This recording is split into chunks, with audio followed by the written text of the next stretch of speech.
Manchester United diambang kehancuran. Bagaimana jika klub sebesar ini terdegradasi? Apa dampaknya bagi tim, finansial, dan masa depan Old Trafford? Ikuti pembahasan lengkapnya dan temukan fakta mengejutkan yang mungkin belum Anda ketahui hanya di cerita bola.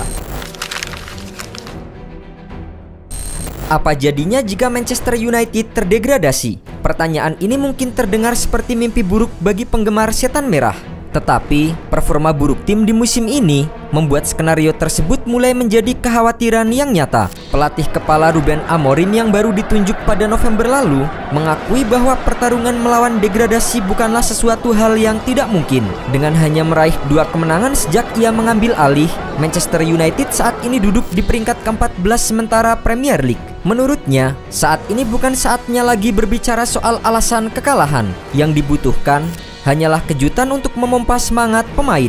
Bagaimana bisa klub sebesar Manchester United terancam degradasi? Apa dampak dari skenario ini? Mari kita bahas secara mendalam. Ruben Amorim tiba di Old Trafford dengan harapan besar untuk mengembalikan kejayaan Manchester United. Namun, kenyataan justru berkata lain. Dalam 8 pertandingan Liga Premier Inggris, Amorim hanya berhasil membawa United meraih 7 poin dari total 24 poin yang tersedia. Catatan ini meliputi 2 kemenangan, 1 hasil imbang, dan 5 kekalahan. Jika di rata-rata, Amorim hanya mencatatkan 0,88 poin per pertandingan. Sebuah performa yang jauh dari ekspektasi klub sebesar Manchester United.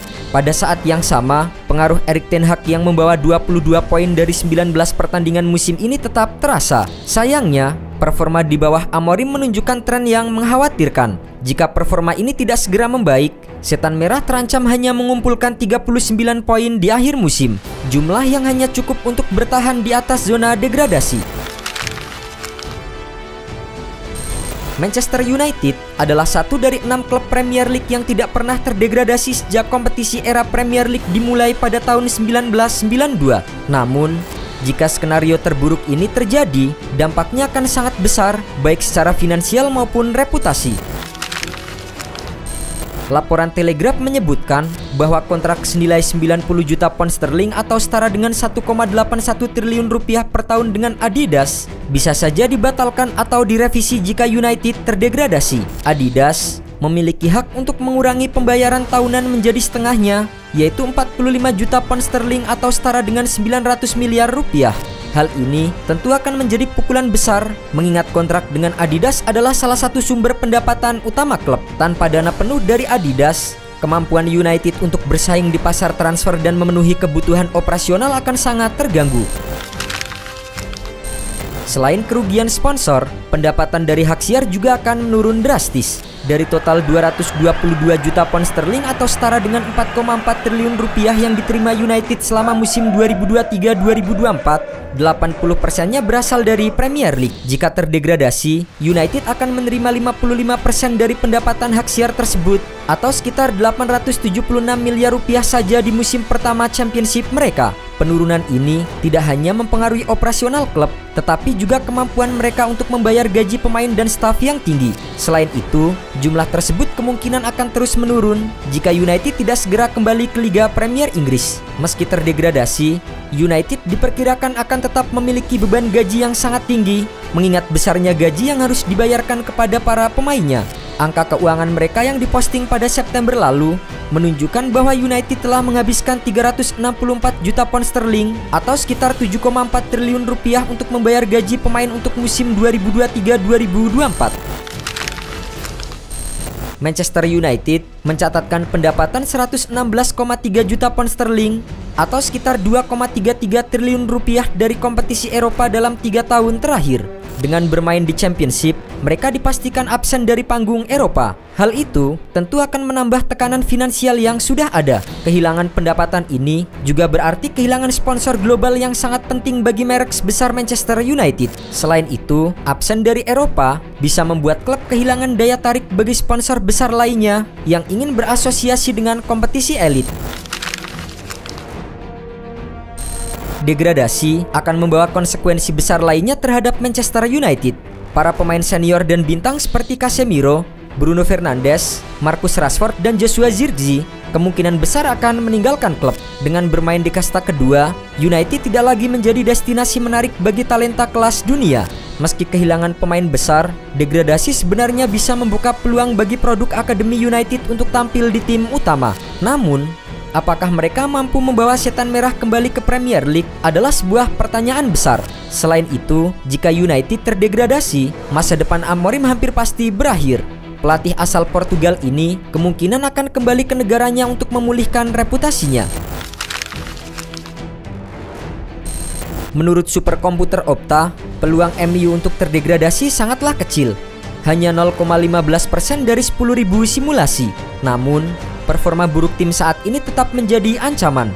Dalam simulasi yang sama, Opta memprediksi United lebih mungkin finish di posisi ke-11 hingga 13 dengan 50 poin. Namun, peluang degradasi tetap tidak boleh diabaikan. West Ham United pada musim 2002-2003 menjadi contoh nyata bahwa 42 poin pun tidak cukup untuk bertahan di Liga Premier Inggris. Jika tren ini terus berlanjut, ancaman degradasi akan menjadi semakin nyata.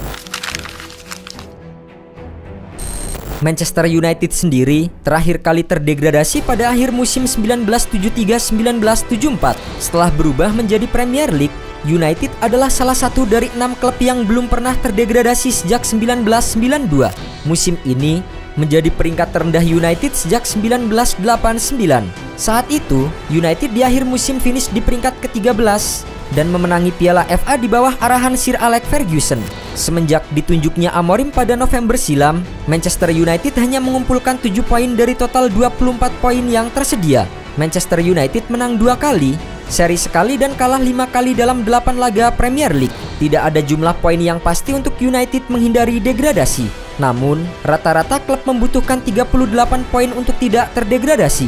Meski begitu, jumlahnya masih belum pasti. Nottingham Forest contohnya, di musim lalu tetap lolos meski hanya mengumpulkan 32 poin. United sendiri baru mengumpulkan 22 poin dari 19 pertandingan di musim ini, atau tepat di setengah musim. Artinya, United rata-rata memperoleh 1,15 poin per pertandingan. Jika tren ini bisa diduplikasi di paruh musim kedua, United akan mendapatkan 44 poin. Secara sistematis, United akan lolos dari jerat degradasi. Namun, angka ini bisa menurun karena dari 22 poin yang diraih ada pengaruh dari Erik ten Hag. Amorim hanya mencatatkan 0,88 poin per pertandingan. Artinya, Amorim hanya akan menambah 17 poin dan United hanya mengumpulkan 39 poin alias tepat di atas zona degradasi.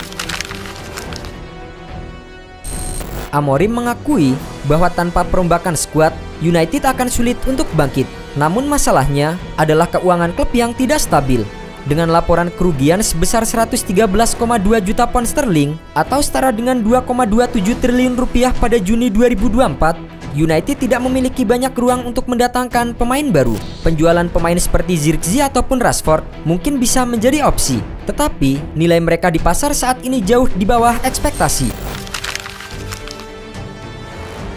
Amorim juga menyatakan bahwa United membutuhkan kejutan besar untuk memompa semangat pemain.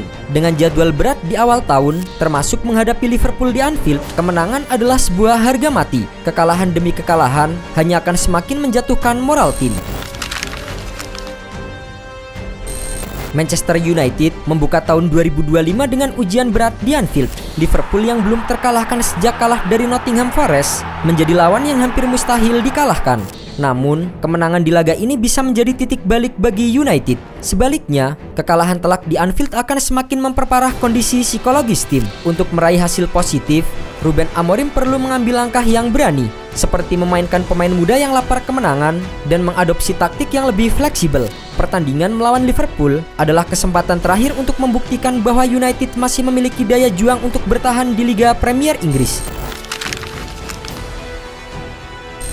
Manchester United berada dalam posisi yang sulit, tetapi ancaman degradasi masih bisa dihindari jika mereka segera mengambil langkah yang tepat. Kemenangan melawan Liverpool di awal tahun bisa menjadi katalis untuk perubahan positif, tetapi ini tidak menjamin keselamatan mereka. Perubahan taktik, mentalitas, dan komposisi skuad adalah kunci untuk menyelamatkan musim ini. Satu hal yang pasti, Manchester United tidak boleh tenang sebelum mencapai zona aman di klasemen. Performa buruk musim ini harus menjadi pelajaran berharga agar klub tidak lagi mengulang kesalahan yang sama di masa depan. Bagi penggemar, ini adalah waktu untuk tetap mendukung tim kesayangan mereka melewati salah satu musim paling sulit dalam sejarah klub.